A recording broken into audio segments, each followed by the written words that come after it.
This is the 12th talk in this collection entitled Why Are We Here? And this was originally published in Living Dhamma and translated by Bruce Evans. Puriso was the person who originally did the translation, and it was a talk given at Wat Tam Sang Pet, which means the monastery of the Diamond Light Cave. And it was to a group of visiting lay people, and it was during the Rains Retreat of 1981. So this was very shortly before Ajahn Chah's health broke down. It was during that Vasa, that Rains Retreat, that he fell seriously ill and was taken off to Bangkok, and then his health degenerated steadily over the next few months. So this is one of the very last recorded actual Dhamma talks of Ajahn Chah, if not the last one, when he actually gave a formal teaching, and it was recorded. So it was very close to his sort of final expression of guidance and instruction to people. Why are we here? This Rains Retreat, I don't have much strength. I'm not well, so I've come up to this mountain here to get some fresh air. People come to visit, but I can't really receive them like I used to, because my voice has just about had it. My breath is just about gone. You can count it as a blessing that there is still this body sitting here for you all to see now. This is a blessing in itself. Soon you won't see it. The breath will be finished, the voice will be gone.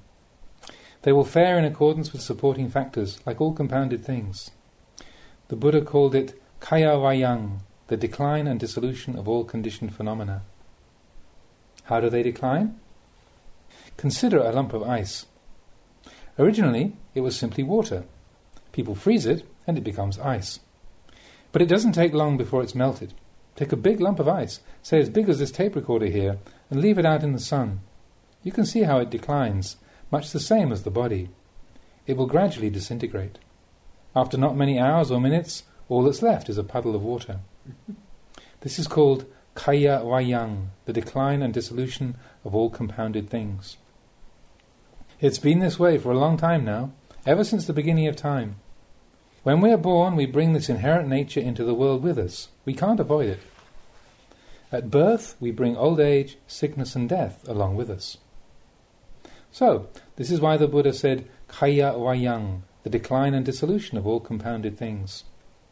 All of us sitting here in this hall now, monks, novices, laymen, laywomen, are, without exception, lumps of deterioration, quote unquote. Right now, the lump is hard, just like the lump of ice. It starts out as water, becomes ice for a while, and then it melts again. Can you see this decline in yourself? Look at this body. It's aging every day. Hair is aging, nails are aging, everything is aging. You weren't like this before, were you? You were probably much smaller than this. Now you've grown up and matured. From now on, you will decline, following the way of nature. The body declines just like the lump of ice. Soon, just like the lump of ice, it's all gone. All bodies are composed of the four elements of earth, water, wind and fire. A body is the confluence of earth, water, wind and fire, which we proceed to call a person. Originally, it's hard to say what you could call it, but now we call it a person, quote unquote. We get infatuated with it, saying it's a male, it's a female, giving it names, Mr., Mrs. and so on, so that we can identify each other more easily. But actually, there isn't anybody there. There's earth, water, wind and fire. When they come together in this known form, we call the result a person. Now, don't get excited over it. If you really look into it, there isn't anyone there.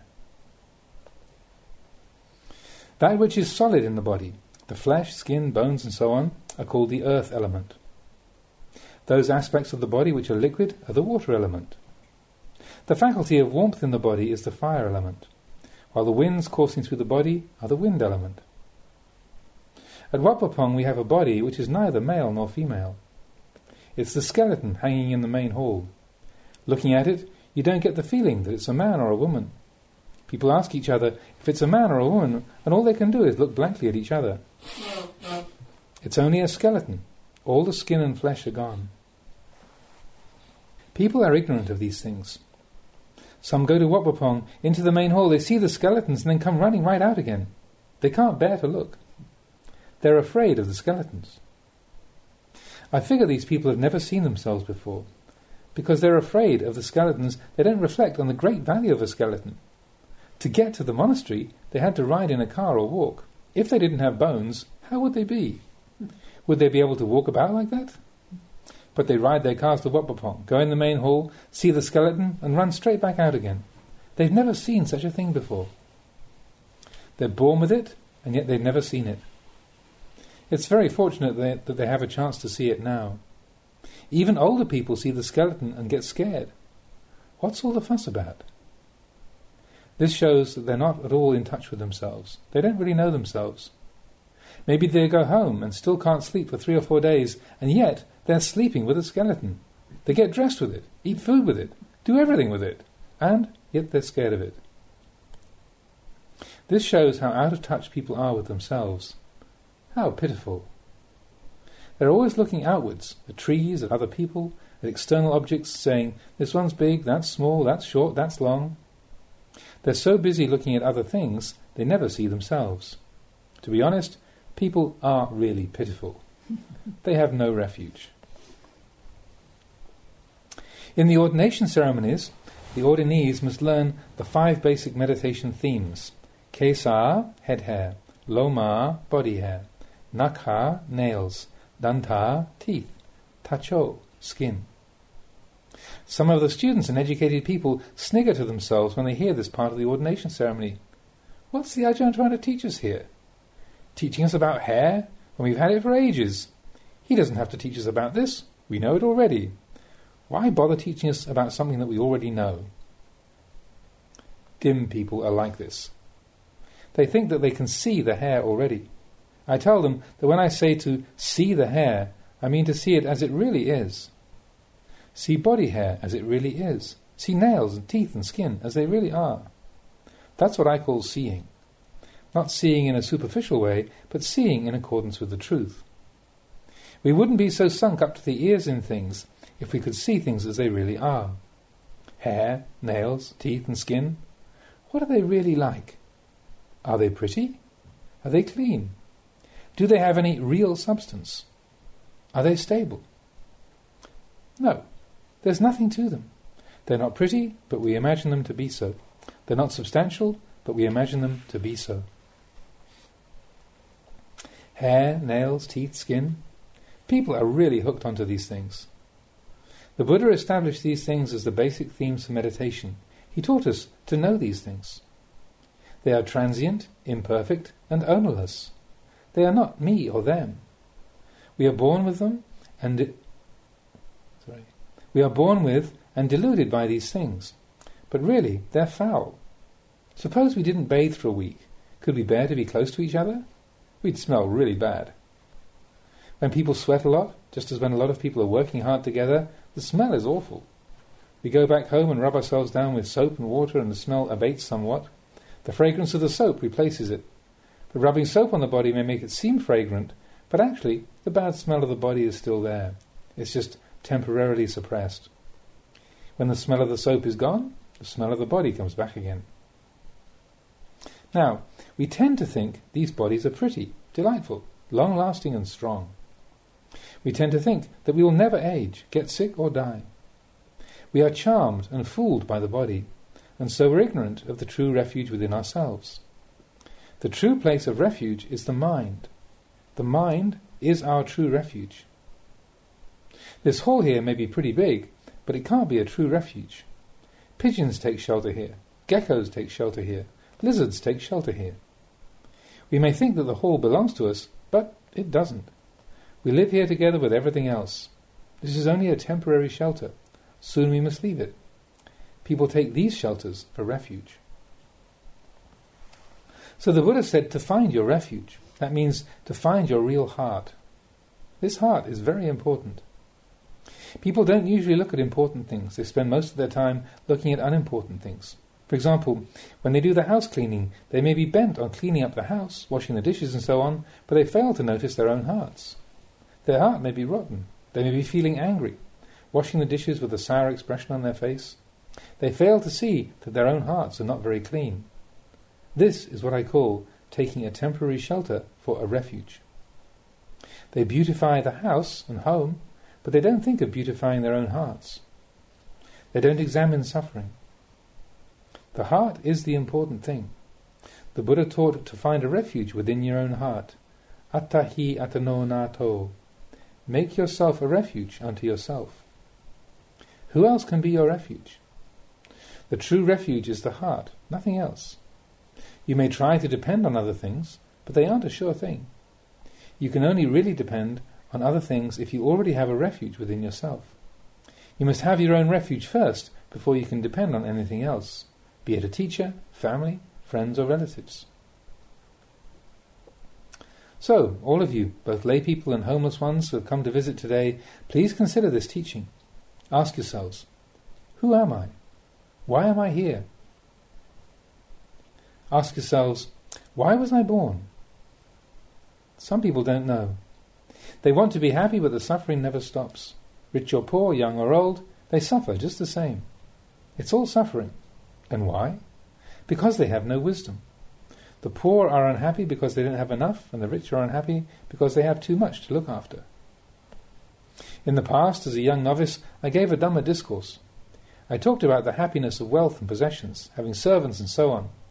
100 male servants, 100 female servants, 100 elephants, 100 cows, 100 buffaloes, 100 of everything. The lay people really lapped it up. But can you imagine looking after 100 buffaloes? Or 100 cows? 100 male and female servants?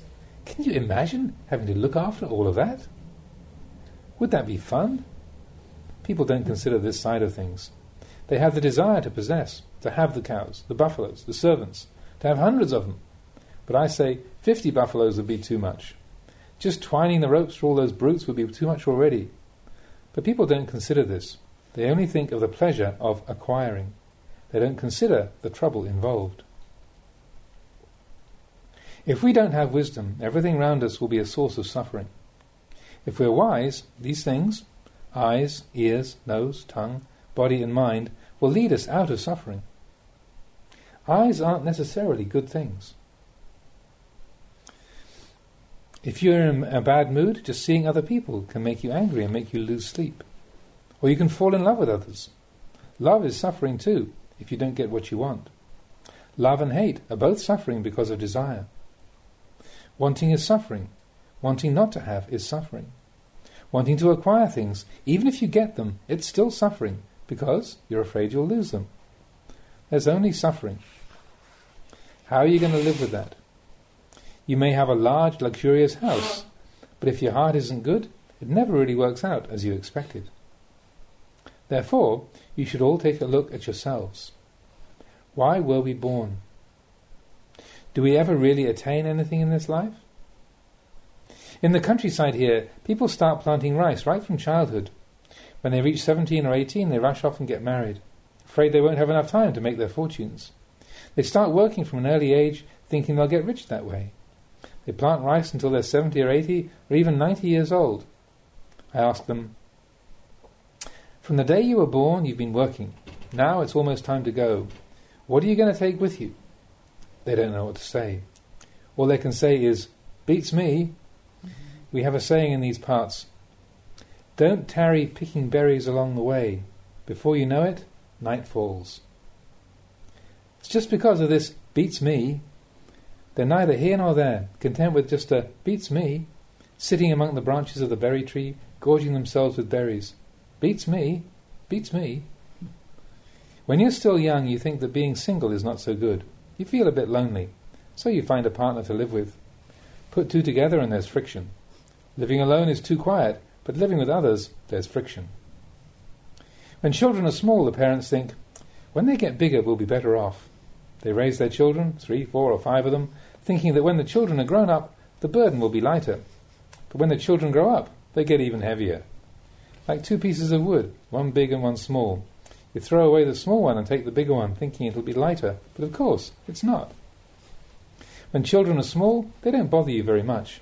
Just a ball of rice and a banana now and then.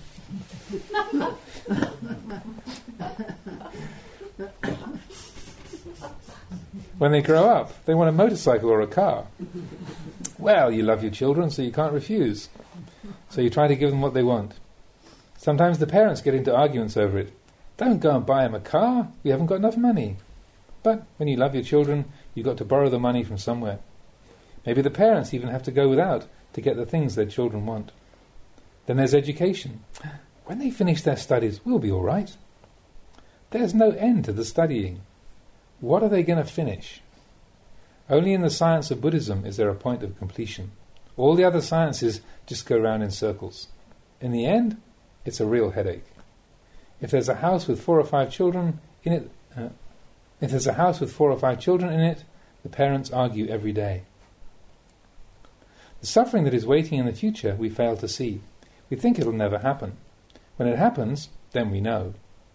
That kind of suffering, the suffering inherent in our bodies, is hard to foresee. When I was a child minding the buffaloes, I'd take charcoal and rub it on my teeth to make them white. I'd go back home and look in the mirror and see them so nice and white. I was getting fooled by my own bones. That's all. When I reached 50 or 60, my teeth started to get loose. When the teeth start falling out, it hurts so much. When you eat, it feels as if you've been kicked in the mouth. It really hurts. I've been through this one already. So I just got the dentist to take them all out. Now I've got false teeth. My real teeth were giving me so much trouble, I just had them taken all out. 16 in one go. The dentist was reluctant to take out 16 teeth at once, but I just said to him, just take them out. I'll take the consequences. So he took them all out at once. Some were still good too. At least 5 of them. He took them all out, but it really was touch and go. After having them out, I couldn't eat any food for 2 or 3 days. Before, as a young child minding the buffaloes, I used to think that polishing the teeth was a great thing to do. I loved my teeth. I thought they were good things. But in the end, they had to go. The pain almost killed me. I suffered from toothache for months, years. Sometimes both my gums were swollen at once. Some of you may get a chance to experience this for yourself someday. If your teeth are still good and you're brushing them every day to keep them nice and white, watch out. They may start playing tricks with you later on. I'm just letting you know about these things, the suffering that arises from within, that arises within our own bodies. There's nothing within the body you can depend on. It's not too bad when you're still young, but as you get older, things begin to break down. Everything begins to fall apart. Conditions go their natural way. Whether we cry or laugh over them, they just go on their own way. It makes no difference how we live or die. It makes no difference to them. And there's no knowledge or science which can prevent this natural course of things. You may get a dentist to look at your teeth, but even if he can fix them, they still eventually go their natural way. Eventually, even the dentist has the same trouble. Everything falls apart in the end. These are things which we should contemplate while we still have some vigour. We should practice while we're young. If you want to make merit, then hurry up and do so.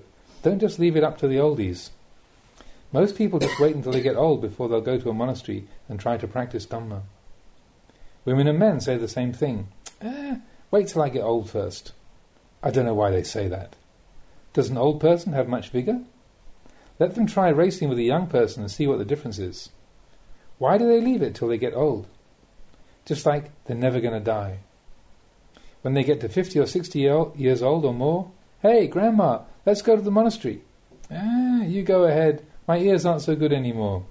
See what I mean? When her ears were good, what was she listening to? Beats me. She was just dallying with the berries. Finally, when her ears are gone, she goes to the temple. It's hopeless. She listens to the sermon, but she hasn't got a clue what they're saying.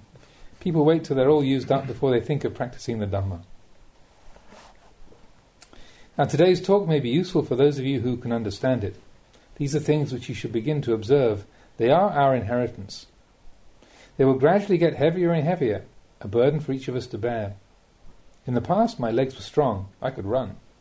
Now, just walking around, they feel heavy. Before, my legs carried me. Now, I have to carry them. When I was a child, I'd see old people getting up from their seat.